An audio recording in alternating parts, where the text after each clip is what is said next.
Cuando esto te pasa, focalízate en quién eres tú. Hola, hola, ¿qué tal? Soy Yone de masterspanish.together. Sígueme en Instagram, puedes suscribirte a mi newsletter cada domingo y unirte al grupo de Telegram donde compartimos contenido gratuito para que tú aprendas más español. Bueno, en este vídeo quiero darte 3 consejos a ti que te pones nervioso cuando hablas español, que te bloqueas.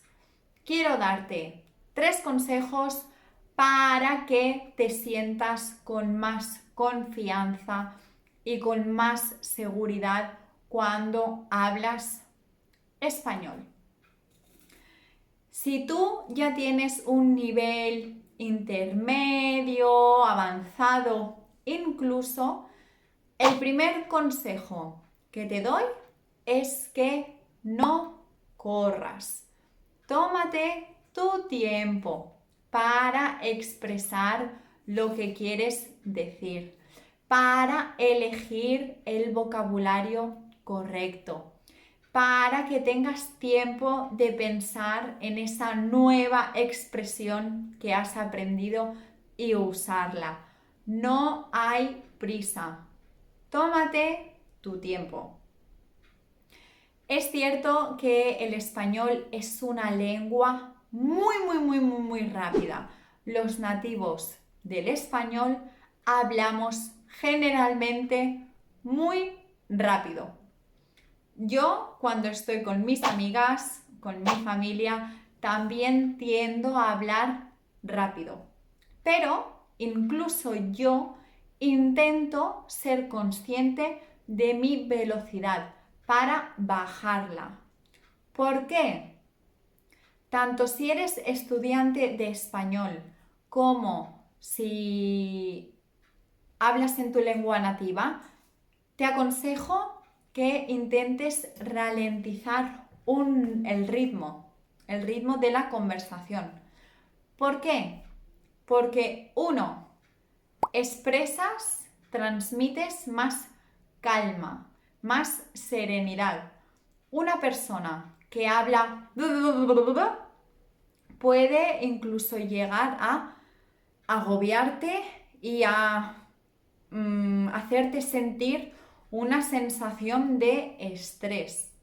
Así que tómate tu tiempo con calma para pensar las palabras. Haz pausas, silencios, para enganchar a la otra persona a tu conversación, para que esa persona quiera saber más. Crea momentos de silencio para crear expectación en la otra persona. No hay prisa. Tómate tu tiempo. Obviamente tampoco hables así, sin ritmo, porque entonces me duermo, ¿vale? No tenemos ni que hablar así, ni que hablar así.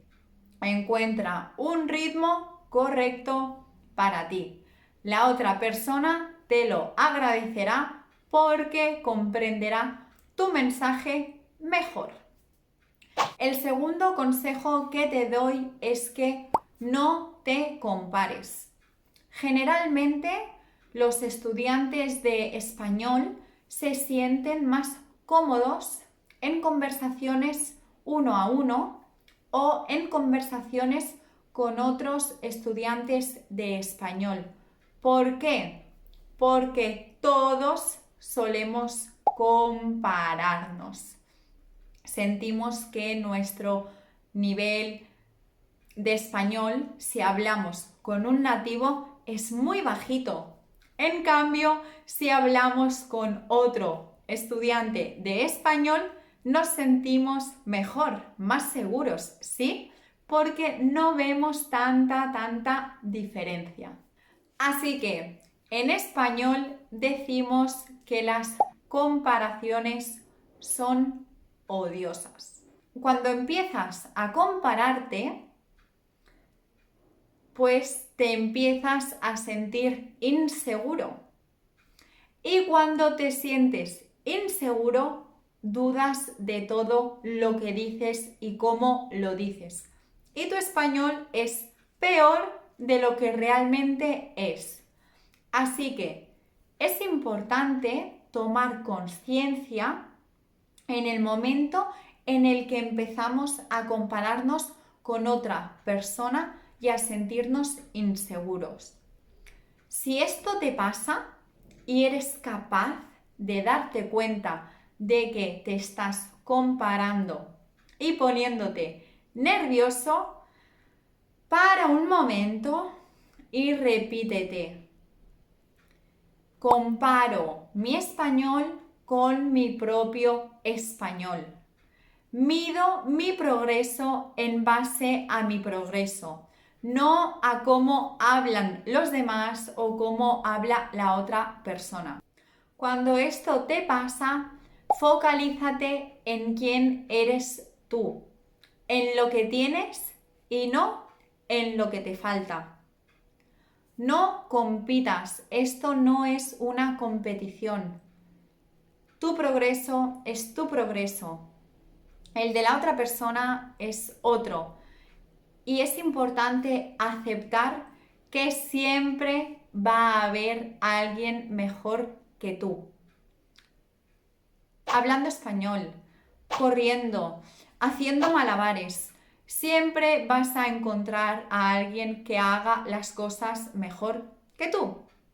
Y esto no tiene que servirte para sentirte mal, sino para coger inspiración, para inspirarte. ¿Sí? Y número 3. Es común que cuando estás hablando español, de repente se te olvida la palabra que quieres decir. Mi consejo es que no la traduzcas al inglés, ¿ok? Prohíbete un poco a ti mismo usar el inglés. Y si no recuerdas esa palabra, piensa en un sinónimo, ¿vale? Cuando no consigues rescatar de tu memoria la palabra que necesitas, no te frustres, no pasa nada, intenta buscar una palabra similar. Y si tampoco se te ocurre ninguna, intenta explicar esta palabra en español. Es un muy buen ejercicio. Obviamente, lo más fácil es traducirlo del español al inglés o del español a tu lengua materna. Pero el objetivo es hablar español y practicar. Así que tómalo como un reto, como un juego, el explicar esa palabra que no te acuerdas. Seguro que si la explicas, la otra persona lo va a comprender. En mis clases me gusta mucho jugar a un juego similar que es el tabú. El tabú consiste en definir una palabra en español sin usar palabras que son claves para definirlo. Así que tómalo como un juego, ¿vale? No te estreses, no te agobies. ¿Cómo se dice? ¿Cómo se dice? Sino que cambia y piensa, ok, un reto, un juego. Y explica esa palabra para que la otra persona consiga entender a qué te refieres. Así que, recapitulamos. Consejo número 1. Habla tranquilo, sin prisa. Tómate tu tiempo. Segundo, no te compares. Céntrate en lo positivo, en lo que sí sabes hacer y no en lo que te falta. Y número 3, cuando se te olvide una palabra, no te frustres, tómalo como un juego. Al final todo depende de cómo nosotros vemos las cosas y qué gafas queremos usar. Unas gafas que nos hacen ver las cosas de una forma más positiva o unas gafas que te hacen ver las cosas de una forma más negativa y no nos ayuda. Bueno, te deseo mucho éxito con tu aprendizaje de español. Suscríbete para no perderte ningún vídeo y te veo en el próximo. Adiós, adiós.